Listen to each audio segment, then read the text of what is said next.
ఖమేనీని లేపేసేందుకు Trump big sketch వేశారు. సమయం కోసం వేచి చూసి మరీ ఖమేనీని దెబ్బకొట్టింది అమెరికా. నిన్న ఉదయం అమెరికా చర్యలపై ఖమేనీ హై లెవెల్ మీటింగ్ ఏర్పాటు చేశారు. ఇరాన్ అధ్యక్షుడు పెజెష్కియాన్ అగ్ర కమాండర్లతో ఇరాన్ సుప్రీం లీడర్ సమావేశమయ్యారు. ఇరాన్ అగ్రనాయకులంతా ఒకే దగ్గరగా ఉండగా దాడులు చేయాలని అమెరికా, ఇజ్రాయెల్ స్కెచ్ వేశాయి. వీరందరూ ఒకే దగ్గర సమావేశమయ్యారని అమెరికాకు సమాచారం లీక్ అయింది. దీంతో దాడులకు దిగింది అమెరికా, ఇజ్రాయెల్. మొత్తం మీద అనుకున్న టార్గెట్ని ఫినిష్ చేశారు. అమెరికా, ఇజ్రాయెల్ కలిసి ఒక నియంత పాలకుని పూర్తి స్థాయిలో మట్టుబెట్టామంటూ సంబరాలు చేసుకుంటున్నాయి. ఇక Ayatollah Ali Khamenei Iran supreme లీడర్ను ఎలిమినేట్ చేసిన తర్వాత అమెరికా అలాగే ఇజ్రాయెల్ ఈ రెండు దేశాలు కూడా సంబరాల్లో మునిగిపోయాయి. అటు ఇరాన్లోని ఒక వర్గం కూడా సుప్రీం లీడర్ ఖమైనీ హత్య తర్వాత వీధుల్లోకి వచ్చి సంబరాలు చేసుకున్న దృశ్యాలు కూడా సోషల్ మీడియాలో వైరల్ అయ్యాయి. సో మొత్తం మీద ఖమైనీని ఎలిమినేట్ చేసేందుకు చాలా పెద్ద కసరత్తు జరిగిందని సమాచారం అందుతోంది. నెలల తరబడి ఆ క్షణం కోసం వేచి చూస్తున్న ఇజ్రాయెల్, అమెరికా ఇక ఖమైనీని అంతమొందించాలని ఏకైక లక్ష్యంతోనే ఈ దాడులకు వ్యూహరచన చేసినట్టుగా తెలుస్తోంది. ఇరాన్ సుప్రీం నాయకుడు ఖమైనీ, అధ్యక్షుడు పెజెష్కియాన్, అగ్ర సైనిక కమాండర్ల మధ్య సమావేశం జరుగుతున్న సమయంలో ఉదయం 8:15 అంటే శనివారం నాడు ఉదయం 8:15 ఇజ్రాయెల్ అమెరికన్ దాడి ఖచ్చితమైన స్ట్రైక్స్ను ప్రారంభించింది. నెలల తరబడి తీవ్ర నిఘా తర్వాత ఈ పగటిపూట దాడి ఇరాన్ కమాండ్ నిర్మాణాన్ని పూర్తిగా దెబ్బతీసింది. ఈ దాడి టెహ్రాన్లో నాయకత్వంపై నమ్మకాన్ని పూర్తిగా దెబ్బతీసింది. ఇరాన్ 8 దేశాలపై క్షిపణులు ప్రయోగించింది, కానీ చాలా వరకు అడ్డగించబడ్డ పరిస్థితి కనబడుతోంది. ఇరాన్పై ఇజ్రాయెల్ అమెరికన్ దాడి సాధారణ బాంబు దాడి కాదది. నెలల తరబడి వేల గంటల పాటు నిఘా అలాగే సిగ్నల్ అడ్డగింపు కోసం వేచి చూశారు. ఒకే ఒక విషయం కోసం వేచి చూశారు. ఇరాన్ సుప్రీం నాయకుడు ఖమైనీ, అధ్యక్షుడు పెజెష్కియాన్, సీనియర్ సైనిక కమాండర్లందరూ కూడా ఒకే గదిలో ఉండేలా ఆ సమయం కోసం వేచి చూశారు. సరిగ్గా ఎవరు ఊహించినట్టుగా పగటిపూట దాడి, అదే ఇజ్రాయెల్ వ్యూహం. గతంలో రాత్రిపూట దాడులు జరిగాయి, కానీ ఈసారి పగటిపూట దాడులకు స్కెచ్ వేశారు. ఇది ఎవరు ఊహించలేదు. ఆ క్షణం రానే వచ్చింది. ఫిబ్రవరి 28 శనివారం ఉదయం 8:15. అదిగో మీరు చూస్తున్నారు ఆ దృశ్యాలు. మధ్య బాక్స్లో ఉన్నటువంటి Iran supreme leader Khamenei office compound, అది సరిగ్గా కాంపౌండ్పై ఇజ్రాయెల్ బాంబులతో విరుచుకుపడింది. ఇజ్రాయెల్, యునైటెడ్ స్టేట్స్ జాయింట్ ఆపరేషన్లో ఆ రెండు దేశాలు కలిసి ఇరాన్ సుప్రీం లీడర్ను, ఆయన సైనిక జనరల్ను మట్టుబెట్టిన దృశ్యాలవి. పూర్తిగా సెంట్రల్ టెహ్రాన్లోని ఆ రాజకీయ నిర్ణయాత్మక భవన సముదాయం విధ్వంసానికి గురైంది. అందులోనే 37 ఏళ్ల పాటు ఇరాన్ను సుదీర్ఘంగా పరిపాలించిన మతాధికారి, అమెరికా దృష్టిలో నియంత అయినటువంటి అయతుల్లా అలీ ఖమైనీ ఎలిమినేట్ అయ్యాడు. ఆయనతో పాటు సైనిక జనరల్ అంతా కూడా ఈ దాడిలోనే మట్టుబెట్టబడ్డారు. అదిగో ఆయన మరణం తర్వాత ఇరాన్ వ్యాప్తంగా యువత సంబరాలు చేసుకుంటున్న దృశ్యాలు కొన్ని మనకు కనబడతా ఉన్నాయి. ఇరాన్లో మొత్తం బ్లాక్అవుట్ ఉంది, ఇంటర్నెట్ కూడా. అక్కడ ఏం జరుగుతుందో కూడా తెలియని పరిస్థితి. మరోవైపు కొంతమంది ఖమైనీ హత్య తర్వాత నిరసన ప్రదర్శన కూడా చేపట్టారు. ఆయన అనుకూలురు, ఆయన వ్యతిరేకులు దేశవ్యాప్తంగా సంబరాలు చేసుకుంటున్నారు.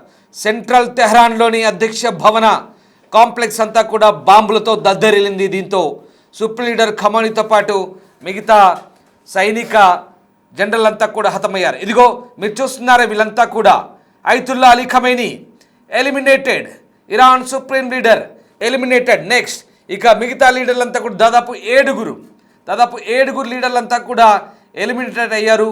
వీళ్ళంతా కూడా ఇరాన్ వెన్నుముక్కలా ఉన్నటువంటి IRGC సుప్రీం లీడర్లు, అలాగే మిలిటరీ బ్యూరో చీఫ్, అలాగే ఆ దేశ నిఘా వ్యవస్థ చీఫ్, అలాగే ఆ దేశ అంతర్గత వ్యవహారాల చీఫ్, అలాగే ఆ దేశ సంబంధించినటువంటి మిలిటరీ పర్యవేక్షణకు సంబంధించినటువంటి కీలక సైనిక అధికారులు, వీళ్ళంతా కూడా ఎలిమినేట్ అయ్యారు.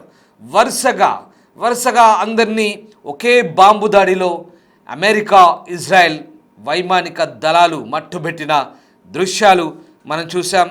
ఈ ఖచ్చితమైనటువంటి సమాచారం మేరకు ఖచ్చితమైనటువంటి ఇన్పుట్స్తో ఇజ్రాయెల్ ఈ దాడులు చేసినట్టుగా తెలుస్తోంది. తెహ్రాన్ నాయకత్వాన్ని పూర్తిగా మట్టుబెట్టింది, పూర్తిగా దెబ్బతీసింది. ఈ నేపథ్యంలో ప్రస్తుతం ఇరాన్ వ్యాప్తంగా కూడా ప్రస్తుతం నాయకత్వ లోపం. రైట్, మీరు చూస్తున్న దృశ్యాలు, ఇది ఓ satellite image. Iran supreme leader Khomeini అధ్యక్ష కార్యాలయ భవనం, అది అధ్యక్ష కార్యాలయ భవనం దాడికి ముందు దాడి తర్వాత ఏ రకంగా మారిపించవచ్చు. ఇది దాడికి ముందు ఐతుల్లాస్ కంపౌండ్, దాడికి ముందు, ఇది దాడి తర్వాత. ఆ దృశ్యాలు చూడొచ్చు. ఇదంతా కూడా డిస్టర్బింగ్ కంటెంట్. ఈ కంటెంట్ చూడొచ్చు. Compound on Tehran before and after. Ayatollah Ali Khamenei దాడికి ముందు ఆయన నివాస భవనం, దాడి తర్వాత ఆయన నివాస భవనం పూర్తిగా విధ్వంసమైంది.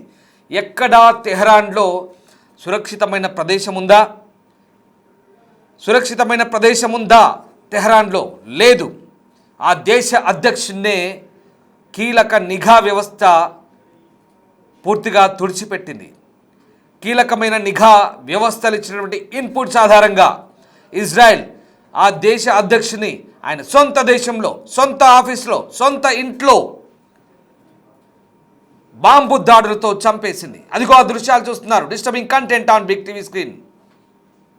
సరిగ్గా 8:15 సైనిక కమాండర్లతో కీలక సమావేశం నిర్వహిస్తున్నారు. కానీ ఇదే వాళ్ళ చివరి క్షణాలైతే అని వాళ్ళు ఊహించలేదు. అదిగో అంతకుముందు ఇరాన్ యువత, ఇదే నియంత పాలకుడిగా చెప్తున్న ఐతుల్లా అలీ ఖమైనీ చిత్రపటాలను సిగరెట్లతో కాల్చివేసినటువంటి ఒక యువతి ఫోటోలు ప్రపంచవ్యాప్తంగా ఇదివరకే వైరల్ అయిన దృశ్యాలు మనం చూసాం. ఆ ఫోటోను కాల్చివేసి దాంతో సిగరెట్ ముట్టించుకుంటున్న యువతికి సంబంధించిన దృశ్యాలు. ఈ దృశ్యాలు గత నెలలో మనం చూసాం. ఈ దృశ్యాలు గత నెలలో ఇరాన్ వ్యాప్తంగా ప్రజలు వీధుల్లోకి వచ్చి ఖమైనీకి వ్యతిరేకంగా పోరాటం చేస్తే ఖమైనీ మతాధికారులు 15,000 మందికి పైగా ఇరాన్ పౌరులని నిర్దాక్షిణ్యంగా చంపివేశారు. దాదాపు అనధికారిక లెక్కల ప్రకారం 20,000 మందికి పైగానే ఇరాన్ పౌరులు ఖమైనీ జరిపినటువంటి అణచివేత కారణంగా ఊచకోతకు గురయ్యారు, మృత్యువాత పడ్డారు. కానీ ఇప్పుడు అదే Ayatollah Ali Khamenei, Iran supreme leader, Israel America దాడిలో తునాతునకలై ముక్కలుగా మారిపోయాడు. ఆ దేశ వెన్నుముక విరిచాయి ఈ రెండు దేశాలు. కానీ గతంలో జరిగిన దాడికి భిన్నంగా ఈసారి దాడులు జరిగాయి. ఇరాన్ యొక్క మొత్తం వైమానిక రక్షణ వ్యవస్థ రాత్రిపూట ఇజ్రాయెల్ దాడిపై ఆధారపడింది. అయితే ఈసారి ఇజ్రాయెల్ పట్టపగలు దాడి చేసింది. ఉదయం నిద్ర లేచి ఉదయం విధులకు హాజరయ్యే సమయంలో సరిగ్గా 8:15 అది వారికి ఒక పగటి కాలరాత్రిగా మారింది. పగటి పూట అదొక పీడకలగా మారింది. ఇజ్రాయెల్ పట్టపగలు దాడి చేసింది. ఎందుకంటే లక్ష్యం మౌలిక సదుపాయాలు కాదు, అది ఒక మీటింగ్. ఆ మీటింగ్లో ఐతుల్లా అలీ ఖమైనీ ఉన్నాడు, ఆ మీటింగ్లో సైనిక జనరల్ ఉన్నారు, ఆ మీటింగ్లో పెజెష్కియాన్ ఉన్నాడు. వీళ్ళందరినీ లక్ష్యంగా చేసుకొని ఈ దాడి జరిగింది. అమెరికా ఇజ్రాయెల్ నెలల తరబడి ప్లాన్ చేశాయి. ఇరాన్ అగ్రనాయకులు సమావేశమైన ఖచ్చిత ప్రదేశంలో దాడి జరిగినట్టుగా ఇజ్రాయెల్ చెప్పింది. తెహ్రాన్ లోపల ఎవరో ఇజ్రాయెల్ అమెరికాకు ఖచ్చితమైన సమాచారం అందించారని ఇది మనకు అర్థమవుతుంది. ఎగ్జాక్ట్లీ. ఎందుకంటే ఇజ్రాయెల్కి అమెరికాకి ఈ ఖచ్చితమైనటువంటి ఇన్పుట్స్ ఎలా అందాయి? ఒకే ఒక సందేహం ప్రస్తుతం అందరి మధ్యలో మెదులుతున్న ఆలోచన. ఇజ్రాయెల్ గూఢాచార సంస్థ మొసాద్కు చెందిన గూఢాచారులే ఇరాన్కు సంబంధించినటువంటి కొంతమంది అక్కడ ఉన్నటువంటి ఇరాన్ అనుకూల ప్రభుత్వ ఎవరైతే కొంతమంది అధికారున్నాడో వాళ్ళని మచ్చిక చేసుకొని వాళ్ళ దగ్గర నుంచి సమాచారం తీసుకొని పక్కా సమాచారంతో ఇజ్రాయెల్కు సమాచారం అందించారు. వాళ్ళు ఇచ్చిన ఇన్పుట్స్ ఆధారంగా ఇక్కడ ఇజ్రాయెల్లోని టెల్ అవీవ్ అలాగే అక్కడ అల్ ఉదీద్ ఎయిర్ బేస్ నుంచి విమానాలకు ఇంధనాలు నింపే ఆ ఎయిర్ బేస్ నుంచి, అలాగే టెల్ అవీవ్ నుంచి, జెరూసలేం నుంచి, అలాగే ఆ ప్రాంతం అంతా కూడా బెన్ గురియన్ ఎయిర్పోర్ట్ నుంచి ఇక రెడీగా కాచుకొని కూర్చున్నాయి. సరిగ్గా 8:15 మీటింగ్ స్టార్ట్ అయింది. ఇన్ఫర్మేషన్ లీక్ అయింది. వెంటనే ఇజ్రాయెల్ అమెరికా అటాక్ చేశాయి. ఎగ్జాక్ట్లీ అదే సమయంలో ఇరాన్ బహుశా ఎప్పుడు ఊహించుండదు పట్టపగలు దాడి చేసి తమ దేశ అధ్యక్షుడిని ఇజ్రాయెల్ మట్టు పెట్టబోతున్నారు. ఆ దృశ్యాలు ఒకసారి చూద్దాం.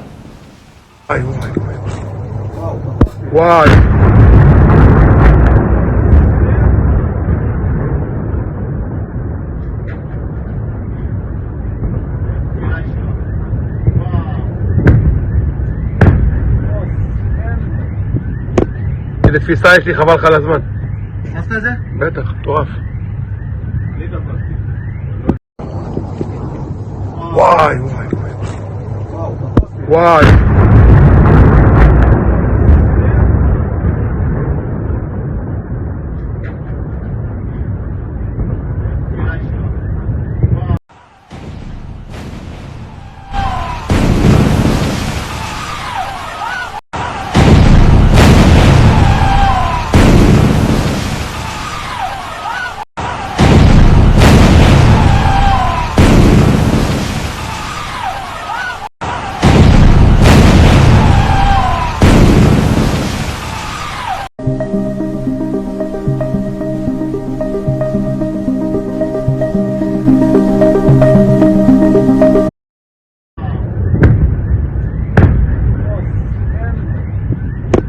איזה תפיסה יש לי, חבל לך על הזמן. עשת את זה? בטח, מטורף. וואי.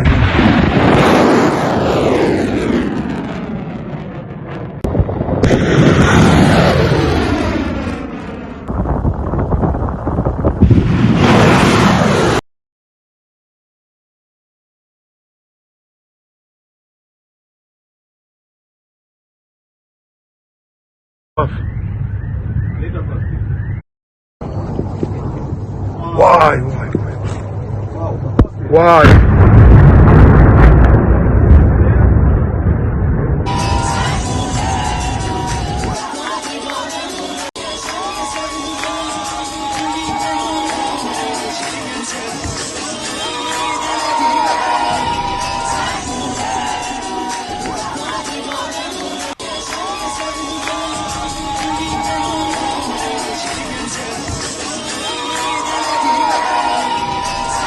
చూసారుగా అంతా సెకండ్లలో జరిగిపోయింది. ఇరాన్ సుప్రీం లీడర్ ఖొమైనీని సెకండ్లలో ఎలిమినేట్ చేశారు. ప్రధానంగా ఇరాన్ సుప్రీం లీడర్ను అంతమొందించేందుకు వేసిన స్కెచ్ మామూలుగా లేదు. ఇది ఒక భారీ స్కెచ్. ఇజ్రాయెల్ ఓడా ఎయిర్ బేస్ నుంచి F-22 ఫైటర్ జెట్లు, బెన్ గురియన్ వద్ద ట్యాంకర్లు, ఖాళీగా ఉన్న అల్ ఉదీద్ బేస్, 270 రవాణా విమానాలు అన్నీ ఒకే ప్రయోజనం కోసం ఒకే ఖచ్చితమైన దాడి, ఒకే సమావేశాన్ని టార్గెట్ చేసుకున్నాయి. ఇజ్రాయెల్ రాత్రి పొద్దుపోయే వరకు వేచి ఉండలేదు. సమావేశం జరుగుతుందని వారికి తెలుసు కాబట్టి పగటి పూట దాడి చేశారు. సమావేశం ఎక్కడ జరుగుతోంది, ఎప్పుడు జరుగుతోంది, అక్కడ ఎవరుంటారు, ఈ 3 విషయాలు ఇజ్రాయెల్కి తెలుసని ఇప్పుడు ఇరాన్ తెలుసుకుంది. ఇక ఇరాన్ సైన్యంపై నమ్మకం సన్నగిలింది. ప్రతి సీనియర్ ఇరానియన్ జనరల్ ఈ సమావేశం గురించి ఇజ్రాయెల్కు ఎలా తెలిసిందో ఆలోచించాల్సి ఉంటుంది. సమావేశానికి పిలిపించబడ్డ IRGC కమాండర్ హాజరు కావడం లేదా మరణానికి ఆహ్వానమా అని ఆలోచించేట్టుగా తయారైంది. టెహ్రాన్లోని ప్రతి సురక్షితమైన ప్రదేశం ఇప్పుడు సురక్షితం కాదు అని ప్రూవ్ చేయబడింది. జూన్ 2025లో ఇజ్రాయెల్ వివిధ ప్రదేశాల్లో 30 మంది జనరళ్లను చంపింది. అది క్రూరమైన అటాక్. ఈసారి ఇది ఒక స్కార్పెల్ సమావేశం. ఒక్క క్షణం, నెలల తరబడి ఓపిక, చివరికి సక్సెస్. అదే ఇజ్రాయెల్ అమెరికా ప్యూరిక్ అటాక్స్, అదే Israel America epic puree attacks. దానికి సంబంధించిన దృశ్యాలు ప్రస్తుతం మనం చూస్తా ఉన్నాం. ఆ విషయంలో ఉన్న ఇరాన్ రిటాలియేటన్ స్ట్రైక్స్ చేసింది, ప్రతీకార దాడులు చేసింది. 8 దేశాలపై క్షిపణులు ప్రయోగించింది. చాలా క్షిపణులను అడ్డుకున్నారు. సౌదీ అరేబియా ఇప్పుడు ఇరాన్పై తన శక్తినంతా ఉపయోగిస్తామంటూ ప్రకటిస్తోంది. ఇరాన్ ఏకకాలంలో దాడి చేయడంతో గల్ఫ్లో నిన్నటి నుంచి లేని సంకీర్ణం ఇప్పుడు ఏర్పడింది. ఒక ఉదయం ఖచ్చితమైన దాడులతో ఇజ్రాయెల్ ఇరాన్ కమాండ్ వ్యవస్థను శాశ్వతంగా బద్దలు కొట్టినట్లయింది. ఇక ఇజ్రాయెల్ అమెరికా జాయింట్ ఆపరేషన్ గురించి అంతర్జాతీయ వార్తా సంస్థలు రకరకాల వార్తలు ప్రచురిస్తున్నాయి. వాల్ స్ట్రీట్ జర్నల్ అయితే 2 దేశాల నిఘా సంస్థలు ఉమ్మడి దాడిని ప్లాన్ చేయడానికి సీనియర్ ఇరాన్ రాజకీయ సైనిక నాయకుల సమావేశం కోసం వేచి ఉన్నట్టుగా రాశారు. అలాగే మరోవైపు వాషింగ్టన్ పోస్ట్ మాత్రం సౌదీ క్రౌన్ ప్రిన్స్ అలాగే ఇజ్రాయెల్ 2 కలిసి ట్రంప్పై ఒత్తిడి తేవడంతోనే అమెరికా ఇజ్రాయెల్ కలిసి ఇరాన్ సుప్రీం లీడర్ను అంతమొందించినట్టుగా వార్తలు వస్తున్నాయి. మొత్తం మీద అంతర్జాతీయ మీడియా రకరకాల వార్తలను ప్రసారం చేస్తోంది.